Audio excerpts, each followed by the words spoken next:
first is Hank McCoy's clone, Henry. Everybody has a clone in the Marvel Universe. If you don't, you have one coming, or assume you're just not important enough. Beast's clone, Henry Philip McCoy, no Hank for simplicity's sake, debuted this year in January in X-Force 48. Beast is in his evil era right now. He got his blue claws on a bit too much power and has lost the plot a little. He betrayed everyone and created a bunch of clones of himself to help his research along. There was a battle with Wolverine and almost all of Beast's clones were destroyed, except of course Henry. X-Force leader Sage secretly saved Henry and kept him hidden away until he was needed. Beast somehow got worse, and X-Force was like, it's time, the only thing that can handle Beast is Beast. So they downloaded Beast's backup in Cerebro from a few years ago when he was still a good guy. Henry is a little scared at first, I cannot blame him for that. He finds out what the real Beast is doing and his world is rocked. He finds Wonder Man and the pair go after Hank. They find him with a black hole gun underwater because he is trying to suck a Rocco into a black hole for safekeeping. Why didn't I think of that? Hank and Henry fight. Wolverine also ends up joining in because he's everywhere. Throughout this fight, Henry is trying to convince Hank to be a better person, and it eventually works. The black hole gun was already hot to go, so Hank sacrificed himself and was sent away by his own machine. Then Henry moved in with Wonder Man, which could mean nothing. Since this Beast is a clone with almost all of Beast's memories, we can only assume he has all of Beast's power and intellect too. Thank you so much to the person that was like, you know what we need? Space Spider-Man, because we did need Space Spider-Man. I like to have fun, why not? Persephone Parker is Star Spider. She is also the coolest and I love her suit. She is from Earth 1978 and debuted in Edge of Spider-Verse 3 in April. She lives in the space station Bronx because that's where her family is from. She is on the station because she is working as an apprentice to Professor Osborn as they study quantum engineering. Persephone is quite sneaky. She is secretly dating Osborn's daughter and also secretly is a space superhero. She utilizes the spiders on the ship, but they are not actual spiders. They are nanobots that use a special tech. They are what form Persephone's cool outfit. Spider stands for Sanitation, Planning, Integrated Defense and Engineering Robots. Star Spider's biggest fight so far was against Ok-Tavius and the Kree army that were trying to invade the station. And speaking of Ok-Tavius, I can't believe they made Doc Ock scarier than he already is. As Doc Ock, he is creepy in a way only a deranged man with tentacles coming out of his back can be, but in the Space Spider-Verse story, those tentacles are organic, like mouths, and they have teeth. He's also purple and has bug eyes, but I got the shock of my life reading further, and I come to see that he actually just has like a blue octopus attached to his back, like a parasitic backpack. The tentacles are pretty useful in a fight, I will admit. In addition to the teeth, they can also grab with their claws. Ok-Tavius nearly wins the fight, but he ends up breaking Star Spider's arm. But she is able to defeat him thanks to the nano spider bots. Ok-Tavius ends up disappearing before Star Spider can get the final hit in, but he promises they will meet again. This next character is so unbelievably cute, I can't take it. His name is Walpurgis, and he's Agatha Harkness's cat's kitten. So Agatha's cat Ebony had a kitten named Walpurgis. Agatha wanted to recruit Brielle Brooks as an apprentice due to her talent, but she refused. No hard feelings. Agatha had maybe the perfect response and gifted Brielle Walpurgis. This is my dream scenario. Not much is known about the kitten other than it is most likely a magic kitten and it's purple and it's cute. The kitten debuted in Marvel's Voices Infinity Comic 96 in April. We have another spider kid in the house, but this one is less fun. Boy Spider dropped in February of this year in Spider-Boy 4. He was a clone of Spider-Boy, designed to be a bit more of like the monster side of him. Spider-Boy has a monster form, but Boy Spider is in that monster form all the time. He was created by Madame Monstrosity. She's also a recent debut from August of last year, and she does a lot of genetic research inspired by the High Evolutionary, so you can kind of guess her vibe. She let this evil boy spider clone loose around the city with absolutely no morals built into that body. He started ruining lives really quick, and specifically ruining Spider-Boy's life and reputation in the city. Boy Spider ends up finding Spider-Man, Miles as Spider-Man, Duran, and the two fight. Eventually, Spider-Boy and Peter show up, and Spider-Boy is able to have a heart-to-heart with his clone. The clone relaxes and goes home. That makes it sound like really tame. I promise there was drama, but also this is so new that I don't want to spoil the twist ending quite yet. Boy Spider has a more threatening look to him. Spider-Boy is just kind of like this cute kid, this cute little costume running around the city. Boy Spider has multiple eyes, spider legs on his back, pinchers, claws, a furry patch on his back. He's just a scarier kid overall. Boy Spider shows that he has pretty much every power Spider-Boy has, including a venomous bite and the ability to speak in a spider language. The first comic in a Ms. Marvel Mutant Menace gave us the gift of a new villain, hopefully later mutant, anti-hero, or even hero, the Planter. He looks like the mascot for Green Giant Green Beans, simply because his skin is green and he wears a cape of leaves.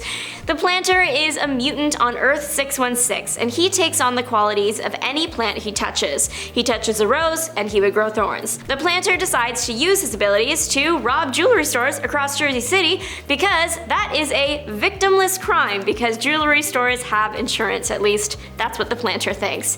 The first big use of his power that we see is him making a getaway by making a big helicopter seed grow out of his back. It worked. It's hinted that the Planter has the potential to join the good side, but the comics are still coming out, so we will have to wait and see. New demigod villain just dropped in February's Miles Morales Spider-Man 17. Zephyr is a menace drenched in the sweat of Theseus and has an enchanted bag that blows air, and that's him. I wish I was kidding, but I'm not. As far as I'm aware, Zip was kind of like the intro villain for a comic. He's there for a good time, not a long time. Miles, Ms. Marvel, and Shift were fighting this guy in Brooklyn. We get thrown into the middle of the fight, pretty much, so it's unclear why Zip is doing all of this. Personally, I think for fun. Zip is probably from ancient Greece, because he says he bathed in the sweat of Theseus, which makes him really slippery, which makes him really fast. He is also too slippery for webs to stick to him. The other thing Zip has going for him is his bag. It blows powerful bursts of air. I think Miles summed up everyone's feelings about this when he said, "A bag of wind? What is even going on right now?" Zip gets KO'd by Shift and presumably arrested. No amount of Theseus' sweat is going to help him slip out of that one. You can tell Marvel writers were having fun when they created the Circus of Crime. The Circus of Crime debuted in January in Doctor Strange 11. There are 4 people in this circus. They are all goofy. Up first is our Ring Mistress. Ring Mistress takes after her father, Ring Master.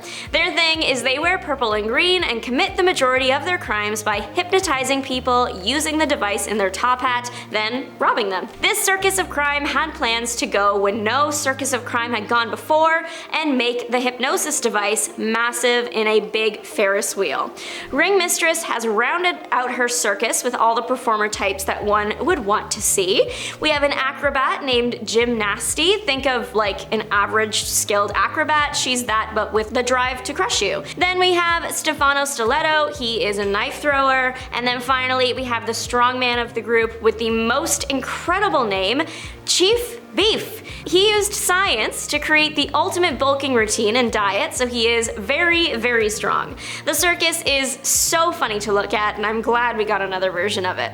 Nephele, also maybe known as Frozen Charlotte, is Lucifer's wife. She debuted in Incredible Hulk 9 in February. She is one of those characters that has really good intentions, but the worst possible way of executing them. She wants to make sure good people, innocent people, are protected from the world, but also from demons and bad entities, and eventually her own husband Lucifer in the underworld. She wants to make sure innocent souls were protected. She did do that, I guess. What she does is take these people's souls and trap them in vessels designed to outlive the human body, so the soul never has to go to the underworld.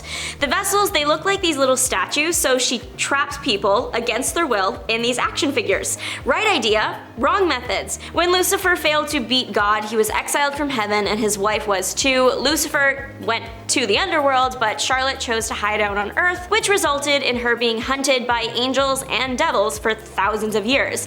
I am sorry to say, but she does have the look of someone who has been on the run and married to the devil. She is literally skin and bones and 4 stories tall minimum with spikes on her. She wears a veil over her face. She can't appear as a human, typically an old woman. That's how she finds her victims.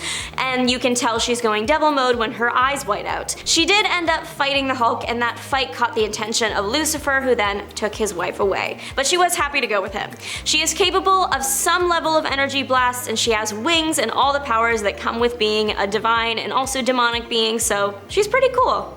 Earth 66 has been around for almost 2 years now. It started as a one-off Earth, but they keep popping in every once in a while, which is nice because this Earth is the Spider-Man but make them dinosaurs Earth. I like to see what Spider-Rex is up to because he is very cool. This year in May, they introduced a new villain for Spider-Rex, Lizard, an actual lizard, not a man in a suit this time. When Spider-Rex was saving the day once, he stepped on Lizard's tail and ripped it off. From that point forward, Lizard decided Spider-Rex would pay. Spider-Rex got his powers from a rock that merges 2 life forms when they make contact. Lizard planned to use a small piece of this rock to come into contact with Spider-Rex and then get his tail back. However, it went so wrong, he ended up touching a bunch of other animals first, eventually becoming an ape, piranha, capybara, turtle, pterodactyl, brachiosaurus, crocodile monster mix.